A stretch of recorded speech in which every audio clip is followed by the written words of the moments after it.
É desse jeito, graças a Deus, aqui estamos na nossa que é a segunda aula, isso mesmo, segunda aula da matéria de Antropologia Bíblica, curso médio em Teologia, Academia Bíblica Bereia, turma das segundas-feiras. Hoje é segunda-feira, 30 de janeiro. Janeiro já era. Só falta um dia para acabar janeiro. Quarta-feira já é February, fevereiro. Meu Deus, e 2023 já está nos seus passos largos. Que Deus nos dê a graça, não é? E nos fortaleça nesse próximo mês, né, de fevereiro, mês dos namorados, Valentine's Day. Ih, o povo fica doidinho nesse dia, né? Eu fico duplamente doido, né? Por quê? Porque é Valentine's Day e o mesmo dia do aniversário de minha esposa. Então o presente é dobrado, gente. Tem que dar para ela, ela não se contenta só com presente de aniversário e cobra pesa. Não, comigo tem que ser dupla. Tá certo, você é privilegiada. Nasceu em 14 de fevereiro, quem ficou no sal sou eu, mas amém. Não posso reclamar não, irmãos, isso aí é privilégio. Não sei se a sua esposa ou seu esposo nasceram em 14 de fevereiro, eu fui sorteado, né? Claro, quando eu conheci minha esposa há 35 anos atrás, eu estava no Brasil, não tinha nessa de Valentine's Day. Era 12 de junho, né? 12 de junho, então era tudo separadinho, né? Dia do namorado dela, dia 12 e dia 14 de fevereiro é o aniversário. Agora juntou tudo, agora ficou difícil, mas amém. Graças a Deus, podemos queixar não. Quero agradecer a vocês, alunos, né? Os alunos que já puderam, né, com a graça de Deus, procederem os seus pagamentos. Se você ainda não procedeu o seu pagamento, é até a meia-noite de hoje, porque a partir de meia-noite e um de hoje, então, você até pode fazer o seu pagamento, mas com o acréscimo de US$ 10, a menos que você, né, tenha uma justificativa a nos apresentar, né?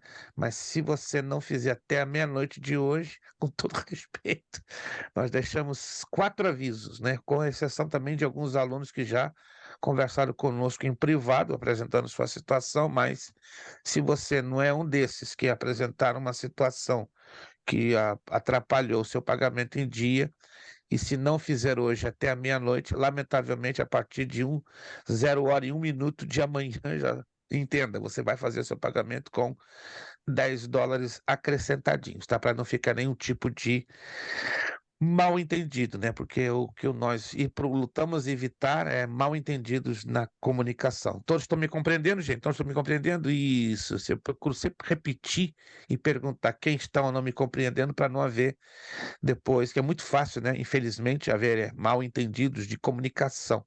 É muito fácil.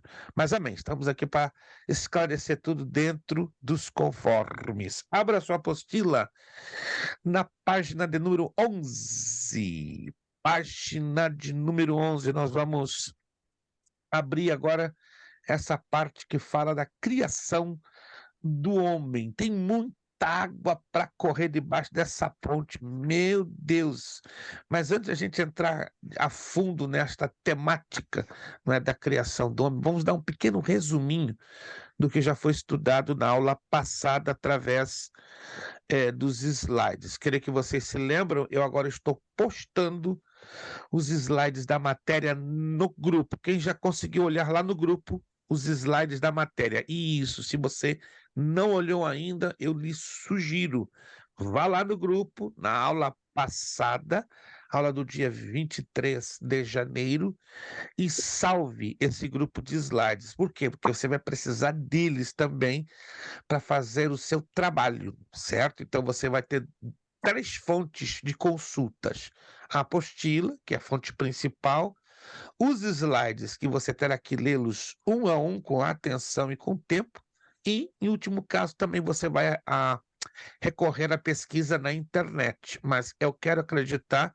que eu trabalhei bem com a questão desses exercícios do trabalho. A apostila e os slides serão mais do que suficientes como fontes para você trabalhar para a sua pesquisa. Então, só relembrando, se você ainda não foi lá no grupo da aula da segunda passada, Procure os slides, salve-os e tire um tempinho para ler um a um, para não haver problemas. Então, vamos usar os slides agora, só para fazer uma rápida recapitulação do que foi a aula passada, ou pelo menos o que já ministramos na aula passada. Quantos estão enxergando os slides na telinha, por favor? Isso, a pastora Priscila está lá com aquele dedo santíssimo, santificado, confirmando.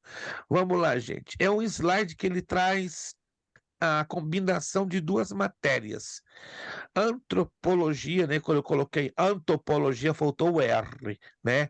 E soteriologia, matéria já estudada no básico em teologia, chamada doutrina da salvação. Vamos lá. O termo antropologia vem de dois vocábulos gregos, anthropos, homem, e logos, que denota estudo. Diante disto, antropologia é o estudo do homem. Homem. Então, a antropologia ela se ocupa do estudo do homem. E quando falamos de antropologia bíblica, é dentro da visão bíblica, ou seja, da Sagrada Escritura. Afinal, o que é antropologia teológica, que também é a mesma coisa que antropologia bíblica.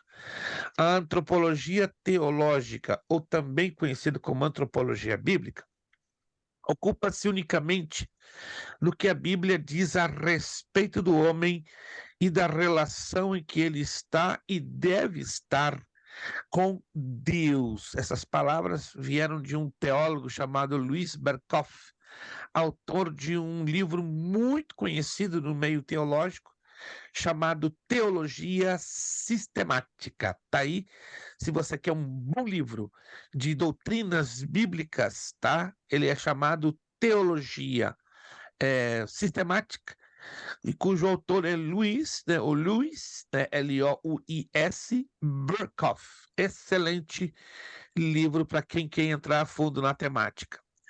Qual a finalidade da antropologia teológica, também conhecida como antropologia bíblica? Temos como proposta expor biblicamente um estudo a respeito do homem em toda a sua totalidade. Vamos falar um pouquinho de algo que nós vamos trabalhar em cima, né? Já falamos por alto. A origem da alma, sua pré-existência, a visão da alma no criacionismo e dentro do traducionismo. A unidade da humanidade. Todos os seres humanos tiveram a sua origem em Adão e Eva. Deixa eu sair aqui rapidinho e bater essa tecla aqui. Quantos de vocês definitivamente creem? Preste bem atenção na minha pergunta. Quantos de vocês definitivamente creem que o homem, Adão e Eva, procederam de uma criação direta das mãos do próprio Deus? Quantos creem nisso? Isto. Poderia ocorrer que alguém aqui não levantasse a mão. Conheço, pastor. Crente? Tem crente que não acredita nisso? Sim, eu conheço aí não vou exagerar não, uns 14 a 18 pastores que não creem que o homem, a raça humana, procedeu da herança direta de Adão e Eva, e nem que Adão e Eva foram criados por Deus. Hã? Pastores? Sim, não se assuste não. Esse número está crescendo a vertigem. Vocês não estão por dentro, gente. Tem pastor aí que está pregando que os livros do Gênesis é um livro conto de fadas, que não tem nada a ver com a verdade e muito menos com a realidade. Então não fique assustado. Por isso que eu vou fazer algumas perguntas que vão parecer absurdas, estranhas, mas que infelizmente são fatos que estão acontecendo diante dos nossos olhos. Voltando lá. Então não temos nenhuma dúvida que todos os seres humanos tiveram a sua origem em Adão e em Eva. É interessante observar isso aqui, ó, que quando Deus criou o homem à sua imagem, à sua semelhança, com respeito à imagem de Deus, vamos ver como ela funciona de maneira prática, né? Aqui está a imagem de Deus nos seres humanos, né? Existem três concepções, três ideias muito fortes e firmes. A concepção substantiva, não é? A concepção relacional e a concepção funcional. Substantivo está ligado ao substantivo, ou seja, a nome. Relacional está ligado à relação, relacionamento, vínculo. E funcional está ligado à função. Temos que entender que existem duas correntes ideológicas ou duas visões sobre a natureza constitucional do homem. A primeira delas ensina-nos a dicotomia e outros ensinam-nos ou são adeptos à tricotomia. Saio de novo e faço outra pergunta de criança. Parece um negócio esquisito, né? Mas essa matéria, ela mexe muito com a nossa cabeça. Quantos de vocês creem na tricotomia e quantos creem na dicotomia? Gente, se eu aqui, ó, entre nós aqui, segredinho de Estado, nós temos alguns alunos que creem nos dois.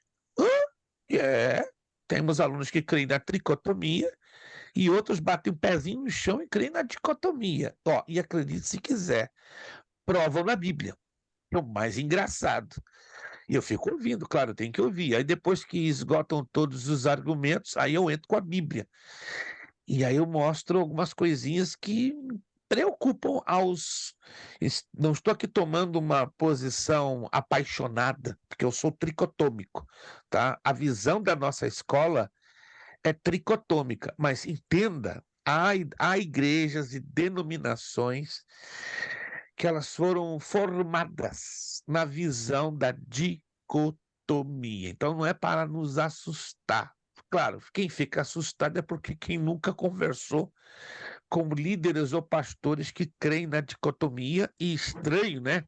Provam aqui dentro, provam, claro, de forma isolada a verdade da dicotomia. Vamos lá. Quantos são tricotômicos? Creem na tricotomia? Isso. A irmã Tatiane parece que ela não é tricotômica, ela é dicotômica. Não, ô pastor, é porque, tipo assim, é a primeira vez que eu tô estudando essa matéria, do básico eu não lembro muito. Mas agora que o senhor explicou, ficou mais entendido para mim, porque eu vi a aula, mas, tipo assim, eu fiquei meio perdida. Me Deixa eu desculpa, esclarecer tá? então melhor, para a gente, de uma vez por todas, dissipar, que é um pouco normal, concordo com a irmã Tatiane, se ela não se lembra ou de repente não consegue fazer a conexão, a dicotomia é uma visão, tá? Uma ideologia, se assim podemos usar essa expressão, que insiste em apresentar o homem em duas partes, não é? Ou corpo e alma somente, ou corpo e espírito somente. E tem também, dentro da dicotomia, uma divisão bem estranha, né? Tem um grupo que só crê no espírito e na alma. E onde está o corpo? É bem engraçado isso, né? Ou são adeptos de alma, corpo, ou espírito e corpo, ou somente de alma e espírito, e o corpo não entra. Bem curioso. Mas se a gente for lá na Bíblia, 1 de Tessalonicenses, capítulo 5, verso 23, lembra-se desse texto? Alguém se lembra? Santificais em corpo, alma e espírito. Por aí, irmã, mas ainda não é, não é ainda a totalidade do texto. Vamos abrir então o texto para ficar bem acertado. A irmã Lúcia chegou, né? Chegou já rasgando e cantando pneu. E de trás para frente, né? Porque ela escapou, perdeu no caminho a totalidade do versículo. Mas não é normal, né?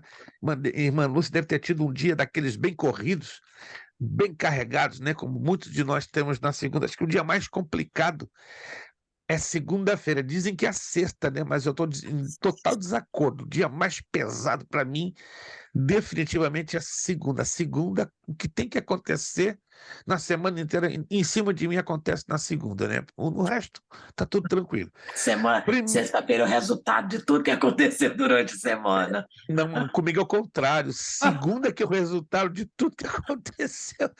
Vai estourar comigo na segunda, né? Eu acho que eu trabalho invertido, né? Diz que o judeu, o judeu escreve, lê da direita para a esquerda, comigo é o contrário. O que tem que estourar em cima de mim, estoura na segunda-feira. Mas vamos lá, vamos deixar o estourar da segunda-feira, vamos estourar da palavra, que é bem melhor. 1 Tessalonicenses 5:23. O mesmo Deus da paz vos santifique em tudo, e o vosso espírito, alma e corpo sejam conservados íntegros e irrepreensíveis na vinda de nosso Senhor Jesus Cristo. Irmão José Carlos hoje está com a telinha bem reduzida, acostumado ver o sorrisão do irmão José Carlos, mas hoje ele está lá, não sei, né, se o telefone dele encolheu ou algo parecido. Me ouve, irmão José Carlos? Alô? Estou ouvindo, pastor. Ele está no Amém, amém. monte, pastor, está no monte Ele da está no coberta. Aí, ó. monte.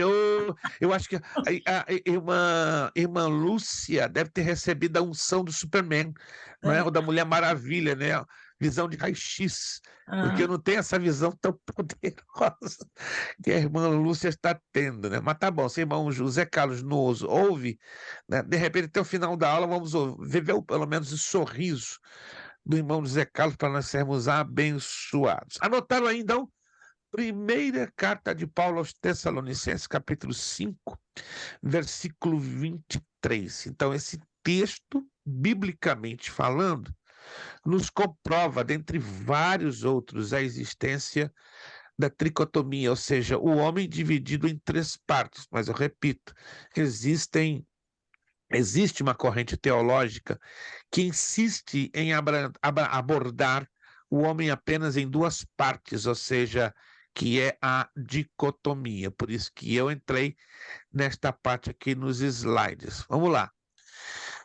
Com respeito à natureza pecaminosa do ser humano, existe uma doutrina na teologia chamada amartiologia, a doutrina do pecado. Já foi estudada, né, dentro aqui do Médio em Teologia, como esta doutrina ela é importante para nós entendermos a ação do pecado no ser humano.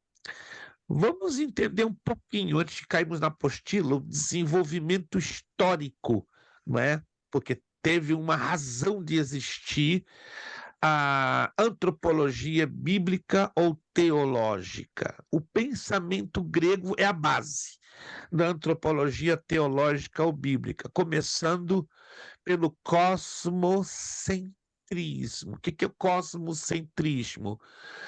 O planeta Terra como centro de tudo. Vamos lá. Características. Concepção do homem. É uma parte da natureza. Esta natureza ela é chamada de microcósmico, no qual o logos universal, a palavra, né, é refletido, tornando-se uma força normativa e consciente. É um ser substância, indivíduo com inteligência, razão, que não se autotranscende, ou seja, não se autossupera. Há uma visão, como eu acabei de falar agora, uma visão dualista do homem, espírito e matéria, e corpo e alma. Olhando pelo lado da concepção do mundo, o mundo é um cosmos. A palavra grega cosmos, traduzida ao pé da letra, quer dizer mundo. Então, nós vivemos num mundo complexo e, ao mesmo tempo, ordenado, destinado a um fim por um logos. Esta é uma palavra grega que aponta para o lado divino. Imanente, possui um significado ontológico, é uma palavra estranha, né? Ontologia, fala do estudo do sentido dos seres vivos. Cognoscitivo está ligado à mente, captado pela mente. E ético, fala da norma racional devida. Todos nós temos parâmetros, temos princípios de existir e de desenvolver a nossa vida. Os representantes deste cosmocentrismo, Platão, filósofo da antiga Grécia, ele disse o seguinte: o homem é essencialmente alma espiritual, incorruptível e imortal. Preste atenção, Platão não era um servo de Deus, ou ele era um filósofo grego, adorador de muitos deuses, de muitas imagens, e olha o que ele diz, é um pouco impressionante. Ele continua dizendo: segundo ele, temos que resgatar a alma da prisão do nosso corpo. Parece que é um cristão que está falando, mas não é. É um grande idólatra, porém dotado de uma gigantesca sabedoria e visão da vida. Outro filósofo grego chamado Aristóteles, ele disse duas coisas: o homem é constituído de alma e corpo. Aí entra a visão dualista, a dicotomia, tá? Que muitos cristãos abraçaram por influência da filosofia aristoteliana. Pela alma, o homem supera a corrupção e a morte. Olha que coisa estranha, né? Em parte tem um fundo bíblico, em parte não. Plotino, outro filósofo grego, defende a dicotomia entre a alma e o corpo, não entra aí o espírito. Aí temos o teocentrismo, Deus como centro de tudo. Antes de a gente desenvolver este lado aqui, vamos para a apostila e desenvolver a visão da criação do homem, né? Porque a criação do homem tem muito também a ver com o teocentrismo, Deus sendo o centro de tudo. Lá na apostila, página de número 11, por favor. Pastor, assim, essa é só uma coisinha que eu queria falar. Sim, por favor. Eu creio na tricotomia, mas eu entendo o dicótomo. Vou falar para o senhor por quê. Eu entendo. Boa parte deles, eles não são pessoas que realmente têm um relacionamento com a terceira pessoa do Espírito Santo de Deus, ok? A maioria deles não tem, entendeu? Sim. Boa parte deles não tem. Então, eles não têm aquela experiência do Espírito Santo comunicar com eles no próprio Espírito. Você está entendendo o que eu acho? Faz sentido o que a senhora está dizendo, e já li muito sobre isso. Já conversei com pessoas dicótomas, né, adeptas à dicotomia, e realmente tudo isso que a senhora está falando faz um sentido enorme, pelo fato que eles nunca tiveram uma experiência tangível, palpável, com o Espírito Santo, né? Isso é uma grande verdade, né? A gente tem analisado isso ao longo dos anos. Eles se inclinam muito à visão da filosofia grega, não é? Da alma e do corpo, e o espírito fica descartado, né? Pelo simples fato, ou pelo fato mais relevante que eles não tiveram ou têm uma relação com o Espírito Santo. Pastor, faz sentido. algumas pessoas acham que espírito e alma é a mesma coisa. Entende? Então, Causa confusão, claro, né? A Bíblia... A concepção de dicotomia, espírito e alma, homem, corpo e alma, corpo e espírito é a mesma coisa, as pessoas falam assim. Entendeu? E outra situação também que a irmã Sandy nos lembra, né? Muito bem colocado da parte da irmã Sandy. Há uma confusão na cabeça de muitas pessoas pelo desconhecimento, não é tanto técnico como bíblico. Confundem alma com espírito, como fosse a mesma coisa, mas não é. A Bíblia deixa bem claro, né? Uma coisa é alma. A partir do momento que a gente estuda, a gente aprende que há uma diferença. Agora, a pessoa estuda por cima, não entra na profundidade, a pessoa acha que é só isso. Eu mesmo tive, não vou dizer uma discussão, mas eu tive uma conversa com meu filho, eu tentei explicar isso para ele, mas a cabeça, né, aquela coisa entendeu? De não querer olhar para os lados e aprender, é difícil você convencer essa pessoa. Porque aí também vai de um pré-conceito, ou seja, um conceito estabelecido previamente. Exatamente. Se recusa a abrir os olhos para aprender coisas novas, ou se aprofundar, né, no Mas se assunto. tiver uma Mas experiência olhando com para... Deus profunda, sim, porque Sim, aí sim, ele vai ver a diferença entre as 3 pessoas. Você entendeu? Corpo e exato. alma e espírito. Enquanto eles não têm essa experiência, desculpa, porque não estou falando de nenhum tradicional, todo mundo sabe que eu fui criada tradicional, né? Mas o tradicional crê na Bíblia, né? Crê na palavra de Deus, crê em Yeah, Cristo. yeah. Tá? Mas eles não creem no Espírito Santo de uma forma que realmente ele comunica com ele de uma maneira como nós somos pentecostais. A verdade toda é essa, fica limitado.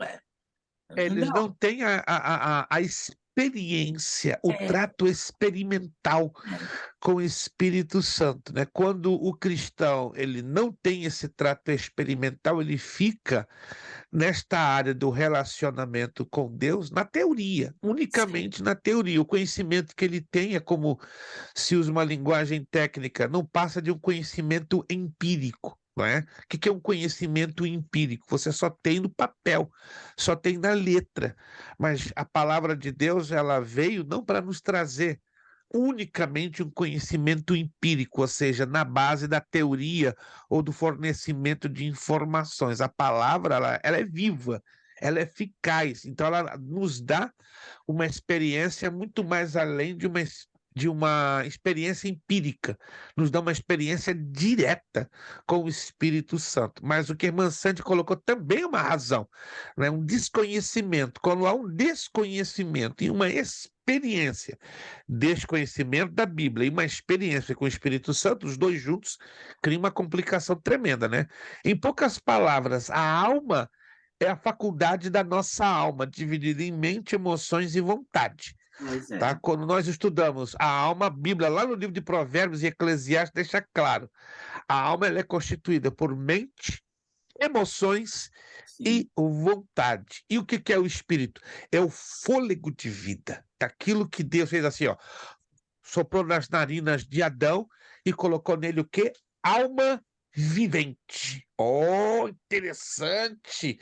Na Bíblia, a palavra alma é registrada mais de 660 vezes, mas a expressão alma vivente não chega a 24 vezes. Olha só, porque ela é um termo técnico ligado ao espírito, ou seja, a parte imaterial que transfere, não é, a semelhança do próprio Deus, que é espírito. Por isso que quando nós estudamos a antropologia científica ligado à antropologia bíblica, aprendemos, né? Não teremos condições, infelizmente, nesta matéria de estudar os dois juntos, né? Ou estudamos antropologia científica ou antropologia bíblica, mas quando a gente combina os dois, nós descobrimos que o homem, né? O primeiro homem, não estou me referindo a Adão e a Eva. O primeiro homem, ele foi dotado, sim, de alma, mas não de espírito. Oh! Então a capacidade da eternidade no homem veio a partir da segunda criação, ou seja, de Adão e Eva. Lembra-se que Deus faz nele assim, ó, sopra ali a alma vivente, aí transfere a eternidade. Oh, por isso que quando termina a vida física, ela não termina, a vida física termina, mas a existência continua na eternidade, para Deus, pertinho dele, ou separado de Deus. É como os animais. Os animais, curiosamente, têm alma. Mas não tem espírito. Oh, morreu o animal, acabou. Tchau. Hã? Esses dias um aluno ficou chateado do mundo comigo. Pastor, no céu não vai ter cachorro nem gato. Não, meu irmão. Pastor, está errado. Deus é injusto. Não. Que eu entenda, que eu tenha estudado ao longo desses mais de 50 anos da minha curtinha vida, eu não vejo nenhuma promessa de Deus em levar cachorro e gato, pato, que seja para o céu. Ele ficou muito. Não, Deus está sendo injusto. Então, qual a razão que Deus criou os animais? Oh, para que eles tivessem uma função específica na terra, e nada mais. Não é possível. Eles têm que estar lá na eternidade. Meu cachorrinho que eu perdi há 8 anos. Peraí, meu irmão, seu irmão está deixando florescer os seus sentimentos de perda, que é normal. O irmão estava apegado ao seu cachorrinho. Não, não, eu vou encontrar meu cachorrinho lá na eternidade. Irmão, por favor, não cai nessa ilusão. Um negócio assim meio estranho, né? Que eu tive que cortar a aula por uns 5 minutos, porque ele estava nervoso. Você acredita? Não. Ele entrou numa situação que, se eu não cortasse, ele descontrolaria a aula. Eu pedi desculpa aos outros irmãos, vamos dar uma pausa de 5 minutos. E eu fechei o vídeo de todo mundo, e aí eu tive que mandar uma mensagem de WhatsApp para irmão, fica calmo, irmão, está exaltado. Quem é o culpado nessa história? O senhor que não está ensinando bem a palavra. Não, meu irmão, eu não vou lhe iludir que os animais vão ter uma eternidade como o ser humano, por favor, porque eu estaria querendo satisfazer um problema emocional, sentimental seu. Fica calmo, fica calmo. Eu pedi ele não conseguia ficar calmo, resultado, ele saiu da aula, tudo bem, é um direito que cabe a ele.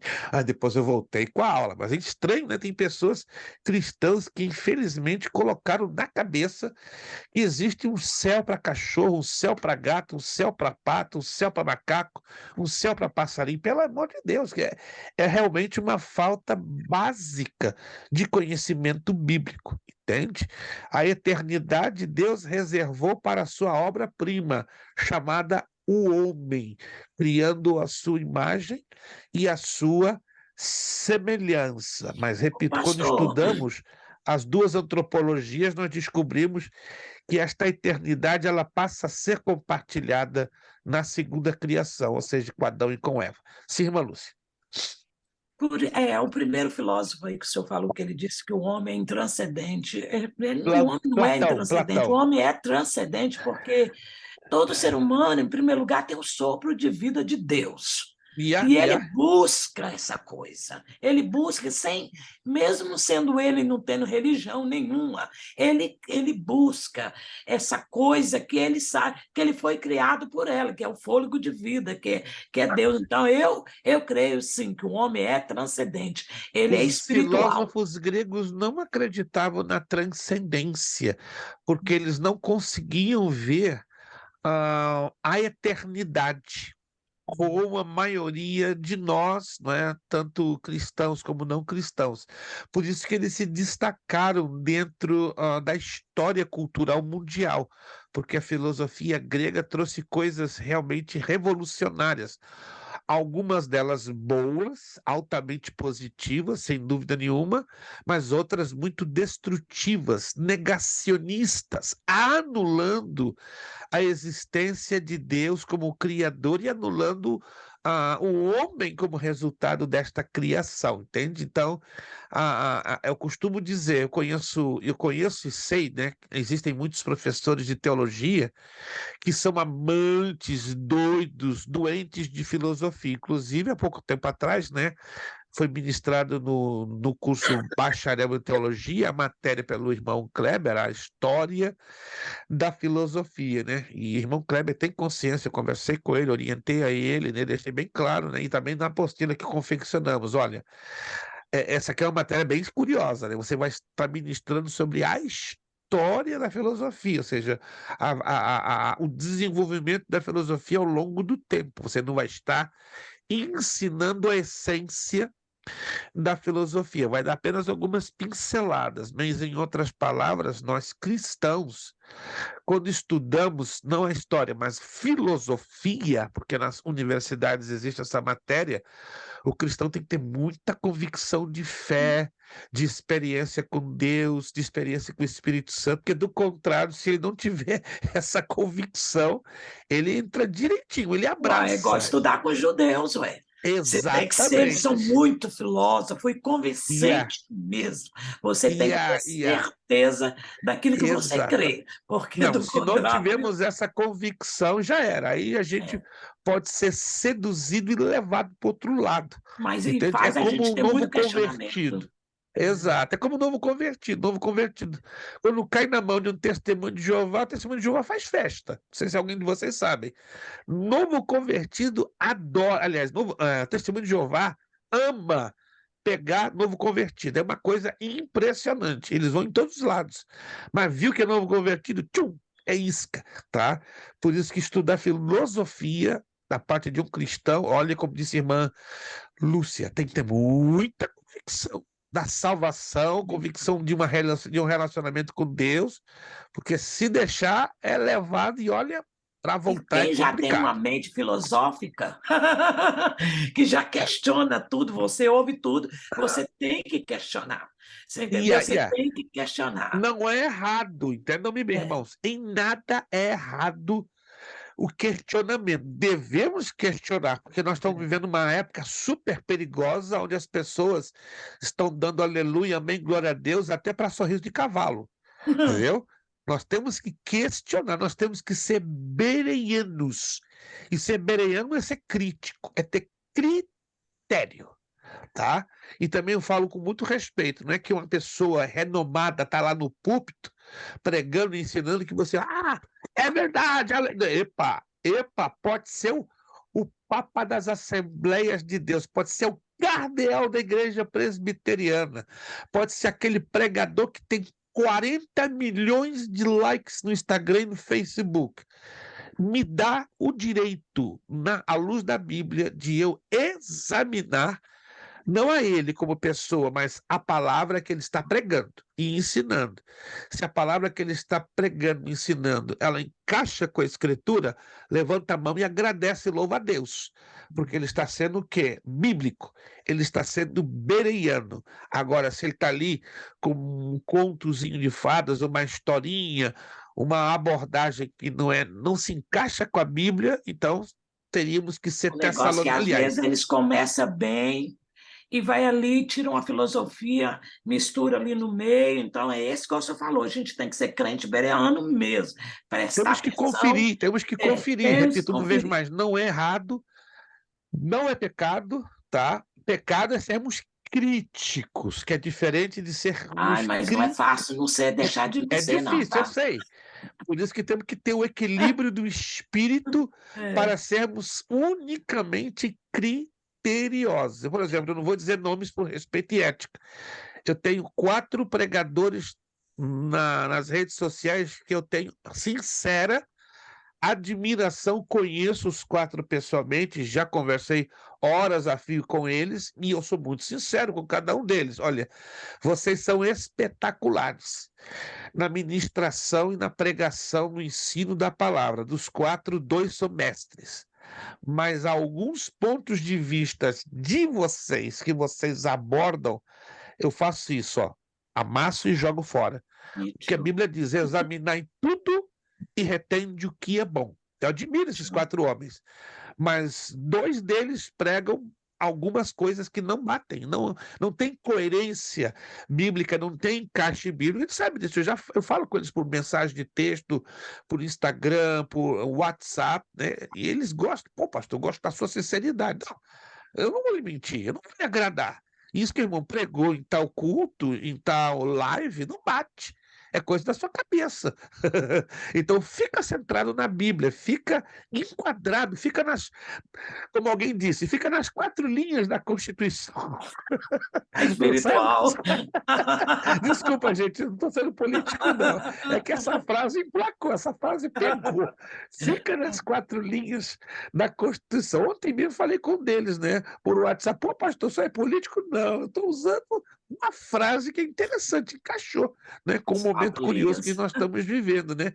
Eu não sou político, eu sou bereano assumido. O senhor é o presidente da Berea. Não seja por isso, não. Antes que eu tivesse a responsabilidade e o privilégio de estar dirigindo uma escola com o nome Berea, eu sempre fui bereano de formação. Pastor, mas aí eu vou fazer uma pergunta para o senhor. E depois a irmã Tatiana vai fazer uma abordagem. Desculpe. Sim. Não. Pode. Irmã Tatiana, depois a irmã Lúcia. Não, eu quero perguntar uma coisa, pastor. Esse pessoal de igreja, assim, de alguma igreja, de uma igreja que eu sei, tá? Que eles fazem negócio de pôr a pessoa para dormir e aí faz você voltar lá não sei aonde, dos cafundó do Judas da sua vida. Regressão. E que aí faz você reviver as coisas, você lembrar de coisas que você não lembra, que é para curar feridas e blá, blá, blá. Porque, tipo assim, eu não concordo, mas, tipo assim, eu queria saber exatamente o que a Bíblia fala sobre isso e por quê. Tipo assim, qual é o o porquê que eles justificam isso como uma coisa assim que vem de Deus, sabe? Segura, eu estou vendo que a senhora está sentada, tá? Deve ter uma mesa aí agarradinha da senhora. Então você faz o seguinte: incorpora bem na sua cadeira, pega a mão e segura na mesa, para a senhora não cair. Segura, ó. Isso é esoterismo aberto e rasgado. Isso é feitiçaria. Espiritismo com uma capa bonita de evangelho que está arrasando muitas igrejas, começando com o chamado cura interior. Eu creio em cura interior, creio. A Bíblia me ensina isso, mas tem desculpe a expressão um pouco forte, não sou de usar esse tipo de expressão, não é um palavrão, nem uma palavra de baixaria, mas quem usa a Bíblia para ensinar nesse estilo é um pilantra, é um cafajeste espiritual e ministerial, porque está explorando a boa-fé das pessoas em detrimento à ignorância e ao conhecimento bíblico básico. Aqui na Flórida temos desses dois pilantras. Eu já, infelizmente, tive um encontrão violento há 2 meses numa igreja brasileira. Ele não saiu no tapa comigo porque um pastor se colocou na minha frente. E eu estava falando macio, tranquilo. Sempre sou assim, tão tranquilo. Eu fui a falar a verdade. O que você achou da minha ministração? Uma rasgada prova de espiritismo. Uau, ele ficou... O senhor quer me chamando de bruxo? Claro. O senhor é um bruxo com muita etiqueta, com muita elegância, com muita ética. Oi, deu uma avançada assim, ele ia me sair do tapa. E aí o pastor, peraí, calma devagar, ele não está me ofendendo, mas me chamou de bruxo. Claro, e repito de novo, o Senhor é o bruxo e está aí manipulando o emocional e o espiritual das pessoas. Ele ficou começou a gritar. E aí o pastor da igreja pediu a gentileza que eu me retire. Não, tudo bem, meu irmão. Se a verdade machuca esse ponto, olha, eu digo, se isso não fosse verdade, ele não teria essa reação. Vamos Eles partir de um parecem princípio lógico. curandeiros, pastor. Exatissimamente, minha irmã. Eu, no final, terminei. Meu irmão, com todo respeito, o senhor é um curandeiro barato. E o pastor da igreja me pediu que eu me retirasse. Ou seja, eu estou com o filme queimado em 2 igrejas aqui em Orlando. Mas o que eu posso fazer? Eu vou dizer que é Deus que está fazendo aquilo. Chegou no meu filho, tentou hipnotizar meu filho. Meu filho começou a sentir dor de cabeça. E meu filho é positivo, esticou a mão, colocou a mão na cabeça do pastor e gritou: em nome de Jesus, espírito de engano sai. O pastor não gostou. Mas quem é esse rapaz? Quem é esse revoltado? Quem é esse rebelde? É meu filho. Pastor, no lugar que eu vou, que eu faço... Meu Deus. Que Irmã eu vou na Tatiana, não, calma. Não me mata no coração, por Não. O favor. lugar que eu faço exercício, eu conheço Uau. 5 pessoas lá que fizeram isso. Eita! 5. E tipo assim, e vai na igreja famosa aqui de Boston, assim. Aí ela falou assim, nossa, mas você não sabe o que você vai sentir. Eu, tipo assim, eu falei, cara, Sofia, eu acho que cura quem dá. Acho não, é só Jesus, né? Isso aí é coisa íntima. Eu tenho só uma pergunta. E esse negócio que eles ficam inventando agora de imersão? É imersão da presença, é imersão de Espírito Santo, é imersão de não sei o quê. Essa imersão é um transporte espiritual para as potestades do ar. Ou seja, na imersão, o indivíduo se encontra com o demônio lá no 3º céu. Se a senhora quiser, ou se o grupo tiver interessado, embora parece que não, mas está dentro dessa matéria de antropologia bíblica, eu vou postar um artigo pequenininho, de 6, 8 páginas, falando rasgado sobre essa situação que está entrando hoje, assim, atropelando as igrejas que não têm firmeza bíblica e doutrinária. E anote, não todos, mas um bom número dos coaching estão usando essa técnica. Não todos, por favor, eu estou aqui generalizando, mas 60% dos mestres, dos professores de coaching estão usando esta técnica. Alguns estão usando por completa ignorância, nem tem discernimento espiritual do que estão manipulando. Já um outro grupo já tem plena... Eu conheço um coaching em Nova York, brasileiro, pastor, conhecidíssimo, fala olhando nos meus 2 olhos que a terra não há de comer. Pastor, eu sei o que eu estou fazendo. Como é que é? O que eu estou fazendo é manipulação. E é a razão que eu estou ganhando muito dinheiro. E o senhor é um pouco bobo. Poderia estar ganhando muito dinheiro. Eu falei, acho que o irmão está me estranhando. O irmão está me estranhando. Peraí, o que é isso?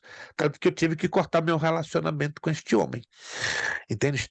Caminhei com ele assim, admirei ele, já assisti muitas palestras dele. Depois que ele me falou isso, eu falei, para com isso. Aonde o irmão quer chegar, eu não sei. Não, eu vou ser rico, eu vou ser famoso. As pessoas vão proclamar o meu nome, tanto como diz Jesus. Eu fiz isso. Paramos por aqui. Paramos por aqui. Eu acredito que 2 anos e meio de amizade foi muito bom, mas daqui para frente, ó, faça como Ló, escolhe o seu caminho para Sodoma, que eu escolho para o outro lado. E nos separamos, né? Uma boa. Ele ficou chateado comigo, de vez em quando me manda mensagem de texto me convidando para as conferências de coach dele. E eu digo, irmão, Deus lhe abençoe e abra os seus olhos. Vamos entrar aqui na página 3. Isso aqui é só uma introdução de uma parte que vai dar pano para manga. Vamos lá. O homem é criado por Deus, não temos dúvida sobre isto. E não existe verdade mais estupenda do que esta. Somente Deus seria causa suficiente e razão para explicar a complexidade da vida humana. Somente na palavra de Deus pode-se encontrar uma revelação especial das atividades de Deus na criação do universo e de tudo que nele existe. Nenhuma outra literatura no mundo é tão repleta de revelação direta destinada a informar a mente do homem e orientar pesquisas científicas como essas primeiras páginas da Bíblia. Isso é uma verdade. Nenhum livro de medicina, nenhum livro de biologia, nenhum livro de ciência ou história natural tem a capacidade de descrever com tanta complexidade, precisão e exatidão a existência e a criação e a razão pela qual Deus criou o homem.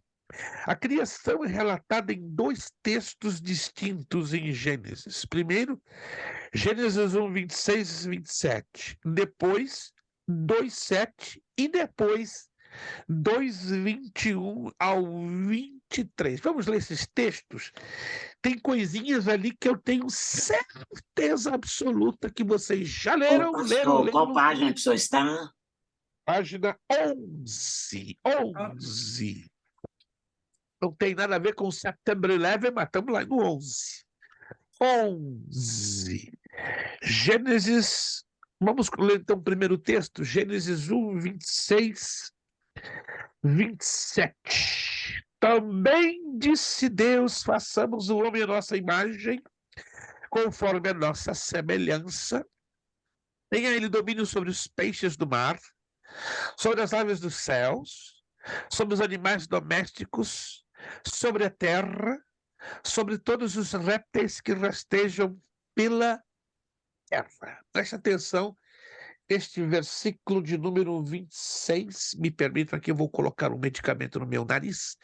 Eu estou hoje sofrendo de uma rinite fortíssima, por quê? Porque hoje a temperatura aqui em Orlando bateu 93. Esquentou de tal maneira.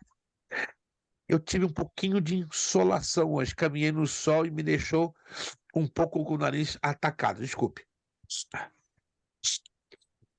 Aí em Boston, eu sei, na área de Boston, Nova York, tá gelado, mas hoje aqui bateu 2 horas da tarde, 93. 93. É que não estou colocando água na sua boca, não, mas hoje foi muito estranho para aqui, né? Depois chegamos a 96 horas da tarde, agora estamos com 87. Mas vamos lá. Também disse Deus, façamos o homem à nossa imagem. O que vocês entendem desta primeira frase aqui? Vamos lá. Vamos dissecar esses dois versículos, o 26 e 27. Façamos o homem à nossa imagem. Perdão. O que vocês entendem? O que vocês interpretam? O que vocês detectam de diferente nesta primeira parte do verso 26 que acabamos de ler? A criação pela Trindade. Oh, irmão Wilson! Irmão Wilson colocou agora a tomada dele em 2 baterias. Meu Deus, irmão Wilson, eu não podia ficar calado, não posso. 50 pontinhos para o irmão Wilson para dormir com aquele sorriso, e ele vai se assustar quando ver o boletim dele. Vai dizer, esse aqui sou eu? Esse aqui é o senhor. São suas notas. 50 pontinhos, irmão Wilson. O Pai, o Filho e o Espírito Santo participando da criação do homem, porque está na primeira pessoa do singular, não é? Nós, analisaram isso? Façamos o homem à nossa imagem, conforme a nossa semelhança, né? Imagem moral, ok? Semelhança espiritual. Agora, olha outra coisa que nos chama a atenção. Tenha ele domínio. Deus deu ao homem o domínio sobre o quê? Ou sobre quem? Número 1, sobre os peixes do mar. Preste atenção, olha que interessante isso. Sobre as aves do céu. Então, céu e mar. Mas não para por aí, não. Sobre os animais domésticos. Para alguns deles, todos. Mas olha como Deus separa. Animais domésticos seria cães, gatos, patos, galinhas, não é verdade? Esses são considerados animais domésticos. E sobre todos os répteis que rastejam sobre a terra. Perceberam? Analisa comigo. Isso não é coisa da minha cabeça, não, tá? Sobre os animais domésticos, mas aqui Deus não faz nenhuma menção. Preste atenção, que interessante isso aqui. Sobre os animais selvagens. Ou não fala sobre o leão, tigre, hiena, leopardo, urso. Não fala sobre o mamute, aliás, os búfalos, porque eles estão todos enquadrados como animais selvagens. Então o homem perdeu o domínio, ou não recebeu nunca, independente de que ele tenha pecado ou não, o domínio dos animais selvagens. Lembra-se que aqui Adão está em estado de perfeição. Mesmo no seu estado de perfeição, Deus, por alguma razão que a Bíblia não nos mostra, não nos informa, não deu ao homem o domínio dos animais selvagens. Só dos animais domésticos e dos répteis. Olha que coisa chamativa, né? Não sei se vocês já observaram isso. E sobre os répteis que rastejam sobre a terra. Aí no 27. Criou Deus, pois, o homem à sua imagem, a imagem de Deus o criou. Homem e mulher os criou. E vem aí um grupo de pastores que está bombando aí nas redes sociais. Hoje eu recebi uma mensagem de um pastor, não vou dizer seu nome, muito conhecido, me convidando para entrar no Instagram dele. Entrei. Rapaz, se eu fiquei 15 minutos foi muito, porque eu me autodeletei do Instagram dele. O homem exalta Lilith. Alô, já ouviram falar de Lilith? Eu já. A segunda esposa de Adão. Ele disse que foi a primeira. Não, mas ele coloca como segunda. Ah, é? E eu mandei uma mensagenzinha para ele antes de me autodeletar. Irmão, me explica aí. E quem é essa guria? Quem é essa moçoila? Quem é essa rapariga? Lilith. Depois ele me mandou no meu e-mail. Pastor, só está por fora. Adão teve 2 mulheres. Quem é a primeira e quem é a segunda? Lilith foi a segunda. Eva foi a primeira. Depois, lá do paraíso, Deus percebeu que ela errou, pecou, saiu da graça e deu uma segunda. Mas peraí, me mostra aí o livro da Bíblia que fala de Lilith. Não, pastor, ela está dentro do conteúdo apócrifo. Mas como é que eu vou aceitar um conteúdo apócrifo? Porque o irmão acabou de falar apócrifo. É um livro não inspirado, não canônico pelo Espírito Santo. Uau! Mas tem aí, ó. Sim. Alguém ia dizer alguma coisa? Não. Irmãos, muito cuidado, porque as redes sociais hoje estão infestando esta ideia de Lilith, seja a primeira, seja a segunda esposa de Adão, tá? A questão aí é desmerecer a palavra de Deus e, consequentemente, colocar do lado a pessoa de Eva como a mãe de todos os viventes e de todos os seres criados. Pastor, mas a maioria vem de uma teoria dos judeus formais. Porque, na verdade, o que acontece com os judeus formais, eles já saíram fora da interpretação da Bíblia, porque eles dizem o seguinte, que a gente tem que entender a linguagem de hoje, é diferente do passado. O meu cliente tem 93 anos de idade. De vez em quando eu gosto de pegar ele no pulo, sabe? Ele é judeu. Eu falei para ele assim, Lai, eu amo ele, é um amor de pessoa. Eu falei para ele assim, Lai, você acredita que Deus abriu o Mar Vermelho? Ele falou, depende, né, Lúcia? A gente tem que ver. A gente tem que ver que ali tinha um caminho. Eu falei, tá, tinha um caminho. Tinha um caminho ali que eles passaram. Eu falei, então quer dizer que no momento que o povo estava encurralado, tinha um mar na frente, um exército atrás dele, eles conseguiram achar um caminho.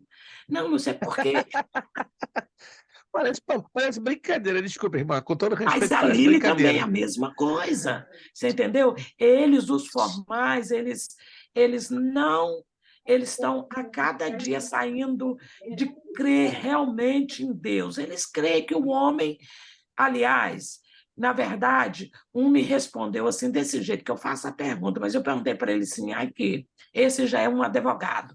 Ele que falou para mim da Lilith. Falei, cruz incrédula dessa Lilith. Ele falou assim, Lucy, eu perguntei para ele, você crê em Deus? Aí ele falou assim, depende como você vê Deus, Lúcia. Depende. Esse é o homem dos dependes. Rapaz. É porque o que acontece com essa linha dos judeus formais, ele acha que você tem que ter as qualidades de Deus, quer dizer, você passa a ser um tanto de semideus, então Deus sai do centro. O perigo está aí dos coaches, está a caminho para esse lado. Tá bom? É o caminho. Aí as pessoas vão pesquisar, agora o senhor falou na internet, né?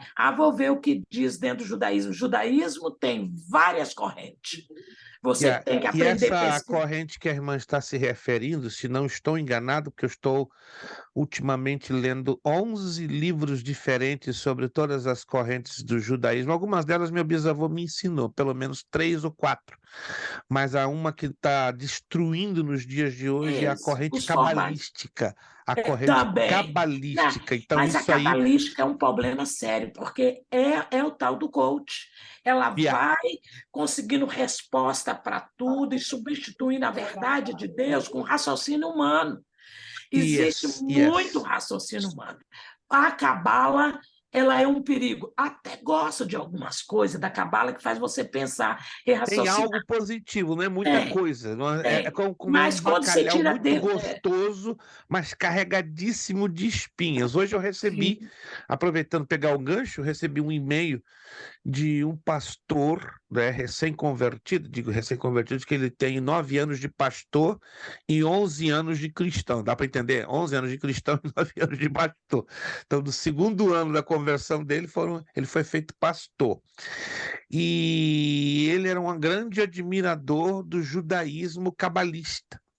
E ele me mandou hoje um e-mail com um artigo dizendo que Silvio Santos e tantos outros judeus se tornaram riquíssimos e prósperos por causa de um treinamento cabalístico que precisavam ter durante 6 meses recitando um conjunto de palavras. E aí eu perguntei a ele, você tem esse conjunto de palavras? Ele mandou um livrinho de 17 páginas em PDF. Gente, é um mantra daqueles caprichados.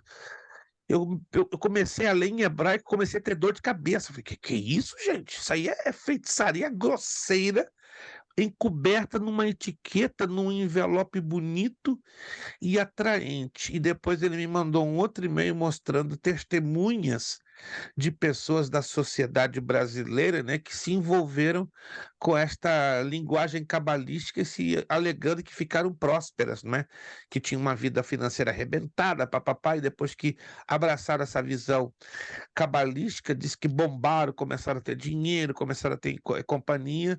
Aí eu comecei, como a irmã Lúcia falou, eu comecei a conectar com a questão dos coach, que é quase parecido. Eu falei, rapaz, o negócio está ficando feio. As pessoas, ao invés de estar aos pés de Cristo, clamando pela sua bondade e misericórdia, clamando relacionamento com Ele, se enchendo da palavra, se enchendo do Espírito Santo, porque Deus, irmãos, Ele cuida do seu povo, entende?